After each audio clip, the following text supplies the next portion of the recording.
Holly.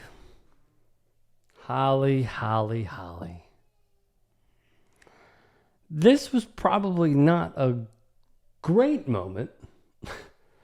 So here's what happened. All right, first off, Holly Rowe has been in sports media for a long time. All right.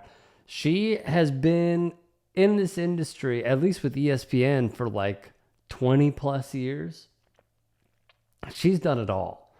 She's done the WNBA. She's done the Women's College World Series, indoor, outdoor volleyball, March Madness. I mean, she's worked sidelines, as a host, as a reporter for so many different sports and so many different broadcasts that she has cred in the industry. On top of this, she has won a bevy of awards, including an Emmy.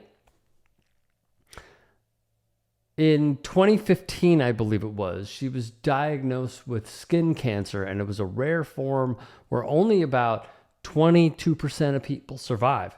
And she did. On top of all of that, she was in the WNBA bubble. She interviewed a lot of the players. She was the one who did the interviews when those same WNBA players sported shirts that read "Vote Warnock" and led to a huge upset in the Georgia Senate race where Kelly Loeffler, who said that those supporting BLM are terrorists and Marxists and all these things that she can't define when she was the co-owner of the Atlanta Dream, they helped defeat her. And Holly Rowe was getting those interviews and asking those questions. Which brings us to present day. And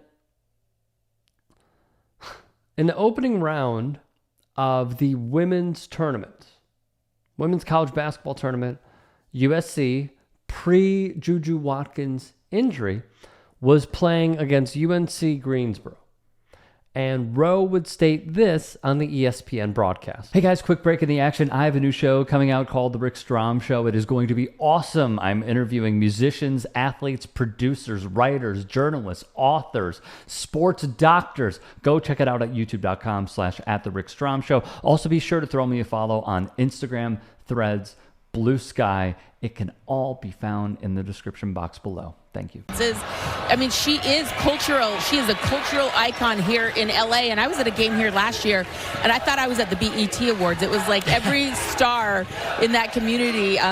We've seen so many people here. They just want to get a glimpse of her, and they are buying into her as their hometown hero. So look, is this a comment that I would make if I were on that broadcast? No. Is this a comment that a lot of broadcasters would make if they were on that crew? No. Think of the picture that she is painting here. You could have just said she's a hometown hero, got a lot of love, being an LA kid, went to Sierra Canyon High School, goes and plays for USC. It's a great story, and she's got a lot of love locally. So here's some of the reactions. For reference, here are some celebrities attending Juju's game. Michael B. Jordan, Candace Parker, Chiney Agumake, Malika from ESPN, just a bunch of people. Snoop Dogg in a Juju Watkins tracksuit. Chris Brown, Saweetie, Madison Bailey pulled up. Y'all might hate me for this, but I also went to her Instagram and I saw that her son appears to be mixed. I don't know, maybe he's a tan, curly-headed white person. I don't think Holly meant anything hateful by it. I think she just, how she got a little too comfortable. Yeah. The BET Awards part was bad, Holly, but that community, come on, girl. It's about to be a long couple days before the news cycle changes. Let me just say that. Shout out to Mariah Rose, who, by the way, has put out fantastic content on TikTok for some time now. Meanwhile, more the reactions, more consistency. The original uploader who caught the comment by Rowe would type above the accompanying video, Holly Rowe needs to explain why she felt like she was at the BET Awards at a basketball game and what she means when she refers to that community. On Threads, Erica Marie, who says she's from Chicago, wrote, "We are sick of Holly Rowe covering women's sports. It's time to retire her. I think this comment is a bit harsh. First of all, she called Aaliyah Boston by the wrong name and said, "You know I know your name," a long time ago. Now she goes, "Feels like I'm at the BET Awards watching Juju. Microaggressions Black women athletes deal with are unacceptable, and Holly should be held accountable as soon as possible." I got to be honest, I didn't know that Holly Rowe was this despised, even if she's not. And this is in the minority of this entire conversation. But is she? I just thought that she's, as a broadcaster, had a few bad moments. This one did feel like a microaggression, but time to retire her? I mean, she's in her 50s. It's not like she's in her 80s. Just wrote, Holly Rowe said Juju Watkins turned USC into the BET Awards. That's not crazy, with a bunch of question marks.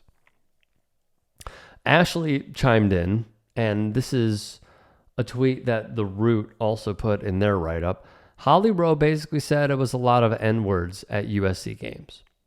Pre would add, Holly Rowe just said she felt like she was at the BET Awards at a USC game. She said every star in that community was there. Interesting choice of words. Again, I thought it was just bad. I thought it was a broadcaster trying to be cheeky and really just falling flat on her face. I didn't think of it as anything more. And maybe I'm not meeting the moment here, but I think it's worth a reprimand and then moving on. That's how I feel about it. And again, is this something that I would do? No, because I think it was just a stupid comment. Oh, Juju Watkins is loved everywhere. Felt like I was at the BET Awards. It's just such a weird thing to say. It's completely misguided.